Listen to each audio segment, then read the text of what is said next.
Buenas noches a todos. Buenas noches.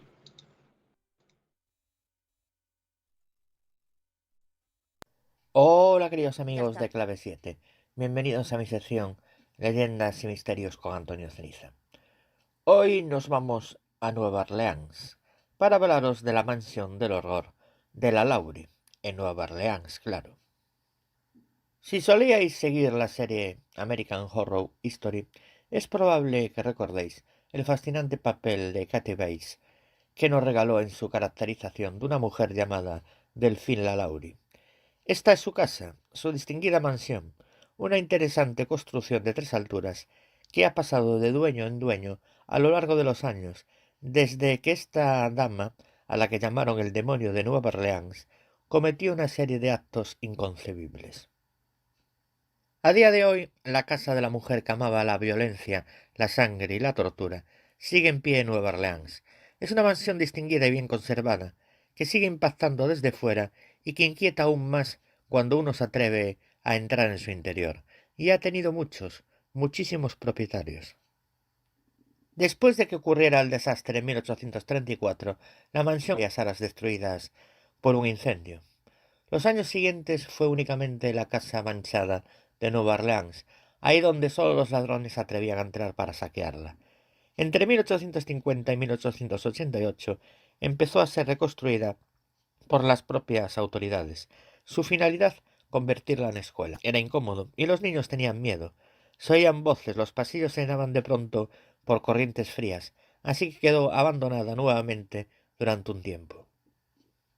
Años después sería utilizada como prostíbulo, refugio para delincuentes, después como tiendas de muebles, hasta que bien entrado el siglo XX se reconstruyó nuevamente como casa de hospedaje. Siempre quedaba abandonada al poco tiempo, hasta que en el año 2007 Nicolas Cage la compró por 3,45 millones de dólares. Pero solo fue un capricho, al menos tal y como dicen las malas lenguas. La casa estaba demasiado embrujada hasta para él, porque 2 años más tarde acabó vendiéndola a la Regions Financial Corporation por 2,3 millones. Es la típica casa que nadie puede habitar durante mucho tiempo. Y la razón está en su historia, en ese pasado de sangre que grabó a fuego el demonio de Nueva Orleans, Delphine LaLaurie. Y bien, queridos amigos de Clave 7, hablemos un poco de ella. Conozcamos un poco más a esta mujer de tan buena posición en el Nueva Orleans del siglo XVIII, que tuvo a su disposición todo capricho, toda voluntad que gustara a su maquiavélicamente. Se casó 3 veces, la primera con un adinerado cónsul español, que murió al poco dejándola en excelente posición. Más tarde contrajo nupcias con un apuesto banquero, que por supuesto falleció a los pocos años dejándola como única heredera. El tercer matrimonio fue con un médico mucho más joven que ella, un enlace de conveniencia que le ofreció una posición aún más elevada en el Nueva Orleans de la época, y la casa de sus sueños, la situada en Royal Street. La mansión tenía y tiene 3 pisos y una dependencia para esclavos, justo en la parte superior y en la zona más aislada, más discreta. En las dependencias de abajo daba grandes fiestas y criaba a sus 5 hijos. Su esposo, Leonard Louis Nicholas LaLaurie, pasaba muy poco tiempo con ella y en esa casa se cuenta que las detestaba a ambas por igual. El primo de Delfín era el alcalde de Nueva Orleans, y ello le permitía poder recibir a personalidades de todo el mundo y relacionarse con las clases más elevadas.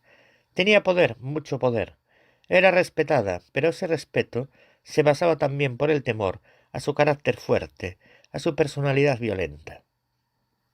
Toda Nueva Orleans sabía cómo era su genio y cómo se desahogaba maltratando a sus esclavos. Todo el mundo lo sabía, pero nadie se atrevía a denunciarlo, hasta que en un momento dado los hechos ya fueron demasiado graves. La denuncia llegó por parte de sus vecinos, después de que vieran lo siguiente. Una mañana, mientras una de sus esclavas de 12 años le cepillaba el cabello, Delfín se enfureció porque la muchacha le había hecho daño.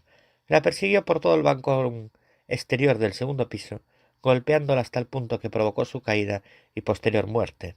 Ahora bien, hubo una investigación y se concluyó que fue un accidente. Después de aquel día, la gente empezó a declinar las invitaciones a la casa de Madame Lalaurie. Los comentarios sobre las historias de maltrato flotaban cada día, y si había algo que de verdad inquietaba a los vecinos, era el flujo constante de esclavos que entraba a aquella casa. Siempre necesitaba personas nuevas para atenderla. ¿A dónde iban las anteriores? La respuesta a esta pregunta era algo que nadie deseaba saber, hasta que llegó el día del incendio. La distinguida y bonita casa de Delphine Lalaurie empezó a quemarse una noche de 1834. No tardaron en llegar los servicios de emergencia y los voluntarios para apagar el fuego, pero todos se preguntaban por qué no salían los esclavos a ayudar.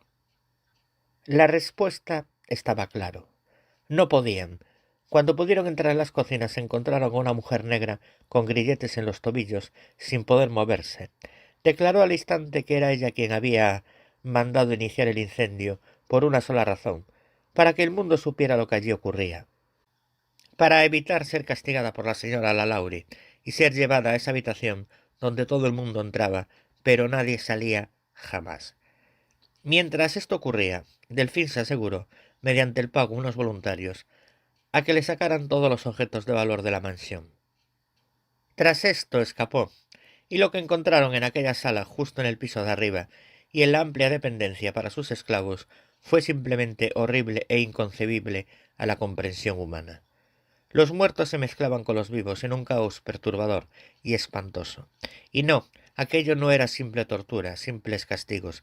Lo que vieron allí era el resultado de una mente enferma, que disfrutaba amputando, cortando, experimentando y provocando el máximo dolor posible.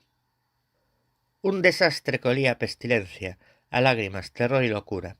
Aquella sala estaba revestida por gruesos muros, de ahí que los gritos no fueran percibidos desde el exterior, aunque en realidad eran muchos los que sabían que lo que allí ocurría no era nada normal. ¿Qué se podía hacer entonces tras ver aquella calamidad humana? Los vecinos pensaron que lo mejor que podían hacer era dejar que la casa se terminara de quemar. Liberaron a los esclavos que estaban con vida. Se hallaban sujetos con un collar de púas afiladas para mantener sus cabezas en posiciones estáticas, y después procedieron a buscar a la responsable de aquello. Ahora bien, la casa no llegó a destruirse, se mantuvo en pie. El marido de Delphine huyó de Nueva Orleans a toda prisa aquella misma noche, y ella, Madame Lalaurie, huyó a Francia, donde según dicen vivió tranquilamente hasta los 67 años. Era conocido en la capital parisina por su pasión por la caza de jabalís. Y así se asegura que vivió, en tranquilidad, sin saber que su casa seguía en pie, y que los fantasmas, las almas desgarradas que torturó y mató, le gritaban desde la lejanía en aquella mansión que aún huele a sangre y desgracia. Y hasta aquí mi sección por el día de hoy. Recordaros como siempre que a mí me podéis encontrar en los blogs misteriosdeantonioceniza.blogspot.com, en el blog leyendasdelmundoceniza.blogspot.com, en el blog leyendasceniza.wordpress.com y en el blog Misterios Leyendas de Galicia y Asturias.wordpress.com. También me podéis encontrar en mi propia página web, la de Antonio Ceniza, que es antonioceniza.6te.net. Y como no, en dos programas que codirijo como son Marín y Ceniza Misterios Podcast Radio y Misterios de las Noches Gallegas Podcast Radio. También en mi propio programa que dirijo y presento y que se llama Ceniza da Morte Podcast. Y como siempre, antes de acabar, un fuerte abrazo a Fernando Álvarez, el director y presentador, a Josephine y al resto de mis compañeros y compañeras. Y como no, a ustedes, queridos amigos de Clave 7. Y nosotros nos vemos en el siguiente programa.